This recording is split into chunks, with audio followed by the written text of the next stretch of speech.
สวัสดีทุกคนเนาะมื้อนี้มาพบกับช่องเบกุสินวงศ์นาไซเนาะทางยูทูบแล้วก็โกเบอินไซต์ทางเฟซบุ๊กนั่นเองเนาะและมื้อนี้จะพาทุกคนมาเอาตัวหนังสือเนาะออกจากไฟล์ที่เป็นรูปภาพนะหรือว่าเป็นPDF ก็ตามแต่เนาะโอเคเนาะก็ให้ทุกคนเนาะเข้าไปเบิ่งตัวอย่างก็ได้แล้วเนาะแล้วก็ให้ทุกคนไปเฮ็ดนำกันได้เลย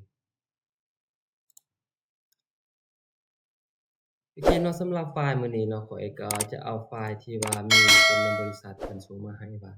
ให้พิมพ์เอกสารใหม่ให้แหน่เนาะมันเป็นไฟล์รูปภาพเนาะและไฟล์ PDF แล้วว่าข้อยอยากได้ไฟล์เป็นไฟล์ Word เนาะตอนนี้ข้อยก็จะดาวน์โหลดเอาก่อนเนาะอยู่ใน17อันเดียวกันเนาะก็ปิดออกเลยเนาะเราก็มาลองเบิ่งไฟล์เนาะไฟล์ก็คือมันจะเป็นไฟล์ตัวหนังสือที่ว่าเป็นไฟล์รูปภาพเนาะนี่นะมันสิเป็นประมาณนี้เนาะเบิ่งไฟล์ PDF ก่อน โอเคเนาะก็บ่ยากเนาะเวลาเราจะพิมพ์ใหม่เวลาเราจะพิมพ์ใหม่คันเรามาเข้า Word ใหม่มันก็อาจจะเสียเวลาเนาะมันก็เสียเวลาในการพิมพ์เนาะก็ให้ทุกคนเข้าไป Word เลยเนาะโอเคเนาะข้อยจะพาเฮ็ดแบบง่ายๆเนาะให้ทุกคนเข้าไฟล์ Word ป้าไว้ก็ได้เนาะสิพับลงหรือบ่พับก็ได้เนาะทุกคนเข้าไปที่browser ตัวใดก็ได้เนาะแล้วให้ทุกคนเข้ามานี่แล้วเนาะมันก็จะเห็นเป็นรูปกล้องเลยเนาะก็ให้ทุกคนติ๊กใส่นี่ปึ๊บแล้วให้ทุกคนเข้าไปอัปโหลดไฟล์เนาะแล้วเข้าไปเอาไฟล์ที่เราได้เซฟเมื่อกี้นี้ข้อยจะเข้ามาที่โฟลเดอร์ตัว17นี่เนาะไฟล์ตัวนี้เป็นไฟล์ที่1เนาะปึ๊บหลังจากนั้นแล้วมันก็จะเป็นมี3ตัวเลือกเนาะมันจะมี Search Text เนาะ Translate เนี่ยเราอยากแปลภาษาก็ได้เนาะแต่มื้อนี้ข้อยจะพาทุกคนมาเอาตัวหนังสือออกจากไฟล์รูปภาพให้ทุกคนเข้าtext นี้เนาะ จากนั้นก็ให้ทุกคนก๊อบปี้เอาเลยเนาะนี่ก๊อบปี้เอาทั้งเบิดเลยเนาะเพื่อว่าเราจะบ่ได้เขียนใหม่นั่นเองเนาะให้ทุกคนทาสีเอาเบิดแล้วก็ก๊อบปี้จากนั้นแล้วให้เข้าไปที่ Word ของเราแล้วก็กดคลิกขวาเนาะกด Path นี่ก็ได้เนาะนี่เนาะนี่มันจะมีหรือว่าจะกดCtrl V เนาะอยู่ที่คีย์บอร์ดก็ได้หลังจากนั้นฟอนต์นี่มันก็อาจจะบ่งามปานใดเนาะก็ให้ทุกคน Ctrl A เนาะเลือกทั้งเบิดแล้วก็เปลี่ยนเป็นฟอนต์เห็นสลากปึ๊บเห็นบ่ตัวหนังสือมันก็จะงามเนาะนี่เนาะก็มีแต่ให้เราจัดเอาว่าจัดเอกสารเนาะถ้าเราอยากให้มันงามเนาะเราก็เปิดเบิ่งไฟล์ตัวเก่านี่เนาะแล้วก็มาจัดเอา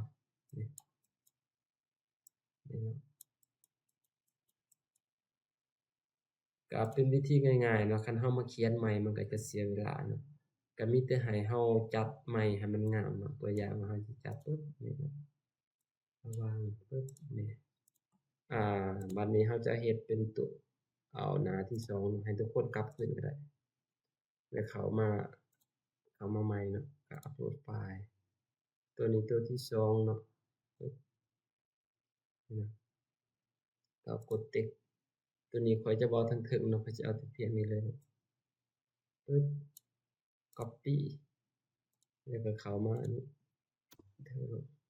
ปึ๊บนี่นะมันก็มาทั้งเบิดแล้วเนาะเป็นตัวหนังสือที่อยู่ในไฟล์ที่เป็นรูปภาพเนาะ ก็โอเคเนาะก็สิประมาณนั้นเนาะต่อมาเนาะก็จะมาเฮ็ดเป็นมาเฮ็ดไฟล์ตัวที่เป็น PDF นะสำหรับไฟล์ที่เป็น PDF เนาะก็มันสิเป็นแบบนี้เนาะเวลาเราอัปโหลดใส่นี่มันจะอัปโหลดบ่ได้ก็ให้ทุกคนแคปเอาเนาะก็ให้ทุกคนแคปเอาก็ได้นี่นะถ้าทุกคนตัวอย่างนะให้ทุกคนกด Print Screen กดให้ทุกคนกด Print Screen ปึ๊บแล้วให้ทุกคนเลือกอันเนาะปึ๊บนี่นะ มันก็จะได้แล้วหรือให้กดWindows Shift แล้วก็ตัว S เนาะนี่มันก็จะเป็นแบบนี้แล้วก็ให้ทุกคนขัดเอาเนาะสมมุติว่าจะขัดเอาตัวนี้ปึ๊บจากนั้นไฟล์ที่เราได้มันก็สิมาอยู่บนเดี๋ยวก็จะพับลงก่อนเนาะเขามันสิอยู่บนPicture นี่เนาะแล้วก็มันสิไปอยู่ตัวScreen นี่เนาะ Screen นี่เด้ไฟล์ที่เราได้แคปเมื่อกี้เนาะถ้าว่าเราอยากได้เนาะเราอยากเฮ็ดแบบเมื่อกี้เนาะอยากเฮ็ดแบบนี้เนาะเราก็เข้าไปตัวเก่านี่เนาะเข้าไปbrowser นี่เข้าไปตัวเป็นไฟล์upload ไฟล์นี่เนาะเข้าไป upload ไฟล์แล้วก็เข้าหา Picture แล้วก็เข้าไปที่Screen แล้วก็ไปเอาตัวหนังสือตัวที่เราได้แคปเมื่อกี้ปึ๊บนี่นะเข้าไปติ๊กเนาะแล้วก็เราก็ลากเอาโลดจากนั้นกด Copy แล้วก็มาวางเนาะนี่นะโอเคอ่านี่นะมันก็มาทั้งเบิดเลยเนาะสำหรับวิธีนี้ก็เป็นเพื่อการประหยัดเวลาในการพิมพ์เนาะถ้าเราไปพิมพ์ใหม่เนาะมันก็จะเฮ็ดให้เราเสียเวลาเนาะโอเคเนาะสำหรับมื้อนี้เนาะก็ได้สิ้นสุดลงเพียงเท่านี้เนาะสำหรับอันใดที่คิดว่าเป็นประโยชน์ก็ฝากกดไลก์กดแชร์ให้แหน่เนาะเพื่อเป็นกำลังใจเนาะสำหรับมื้อนี้ก็ต้องกล่าวคำว่าสวัสดีเนาะขอบ